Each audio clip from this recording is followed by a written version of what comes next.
Good morning, Magic Tribe. Happy Thursday to all of you. I hope you are getting ready for the last weekend before Christmas. Can you fucking believe it? Where did all the time go?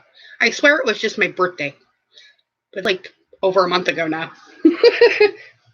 So, after yesterday's shenanigans, I decided that today we are going to start off with some affirmators cards. If you did not catch yesterday's live stream, I highly suggest you go back and watch it because sometimes I even scare myself, and that was probably the most epic example of spirit being present I have ever seen. Good morning, husband. I love you. All right, so affirmators. We get 3 right off the bat, although it wanted to give me more. We get the power card. Oh, here's our Dino Love Tank. Maybe that means Nara's going to show up. Hello, Michelle and Angel Fish. Although I don't know if she's on the stream yet. Vitality and Impermanence. Ooh, I like these cards for today. So let's get a reminder on what the power card says. It says, we are strong, grounded, and powerful. We're like a cross between a dinosaur and a tank, but not a tank that's used for war. We're like a peaceful, loving dino tank who feels so strongly it doesn't need to do anything, but just be. The Vitality card reminds us that we are healthy, vital, and strong. Our radiant love of life fills us with healthy, vital, and strong cells. And each cell is a warrior. Everyone has its own sword and shield. I dare somebody to try and penetrate our cellular army. And Impermanence says,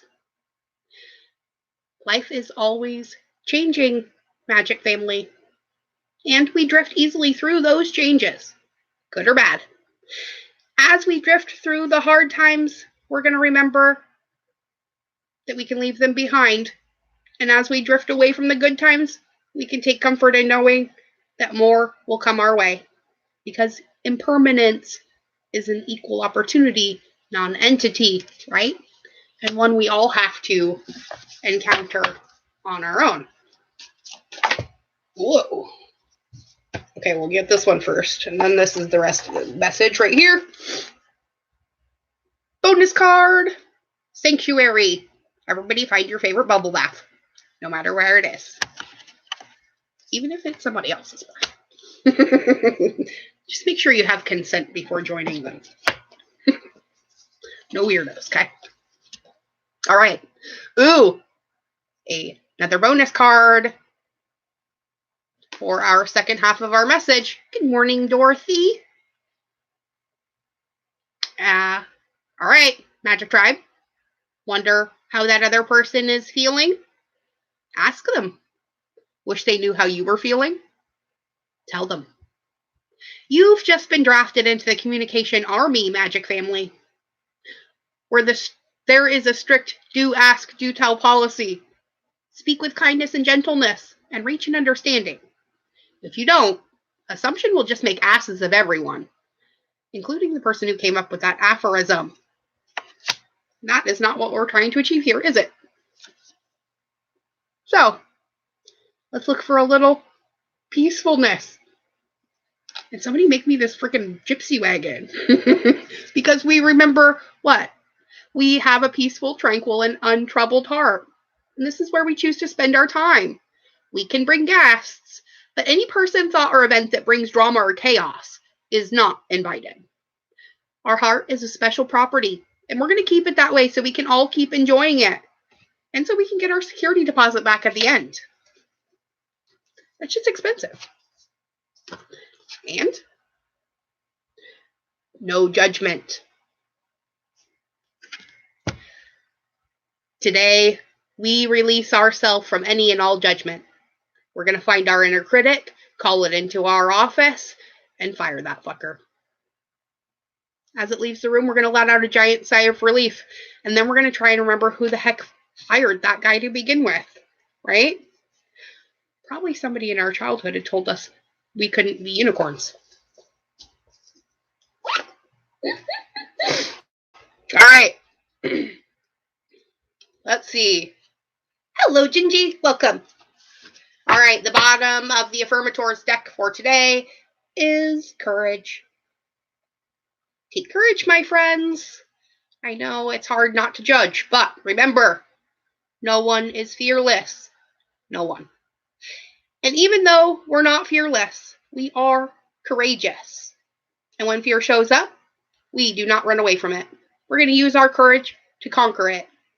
Our courage allows us to walk right up to that fear, kick it in the nuts, and then quickly hide behind someone bigger until it goes away. Because what do we know about fear? It's just false evidence appearing real, right? It's like watching a nightmare movie on TV and then realizing that you can just turn it off. Same thing. All right. Let's get a Esther Hicks card to go with this. Pardon me, I'm still a little sniffly today. Oh, we got 2. Okay, we get 35, which says, money isn't everything, but, and the 40, I can set my own standards for financial well-being, right? Okay, good reminders for our finances today. Magic family, you are right when you think money isn't everything. You certainly do not need money to have joy in your experience. But in your society, where so much of what you live is tied to money in some way, most of you associate money with freedom. And since freedom is a basic tenet of your being, then coming into alignment with money will help you establish a balanced footing that will be of value to you in all other aspects of your experience, right? So as soon as we can wrap our heads around this whole money blockage, we might have it made. So we're going to set our own standards for financial well-being, right? Because once we are able to achieve and consistently maintain our personal alignment, a great deal of money will flow into our experience, if that is your desire, after all. So do not let others set the standards about how much money you should have or about what you should do with it, for you are the only one who could ever accurately define that. Come into alignment with who you really are and allow those things to flow into your experience that life has helped you know that you want, right? That's why we're offered so much contrast, so that we can give the universe clues about what it is we really want and who we want to be, right? Let's grab, let's get a couple Divine Wisdom cards. Oops. That is too many. There we go. Okay, 2. The bottom one is this cute little meadow.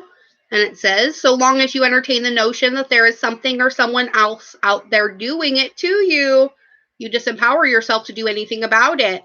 Only when you say, I did this, can you find the power to change it, right? Until we accept our own personal responsibility in what it is that we're allowing into our existence, things get a little bit easier, right? Because your biggest fear is that my biggest promise might be life's biggest lie. And so you create the biggest fantasy you can to defend yourself against this.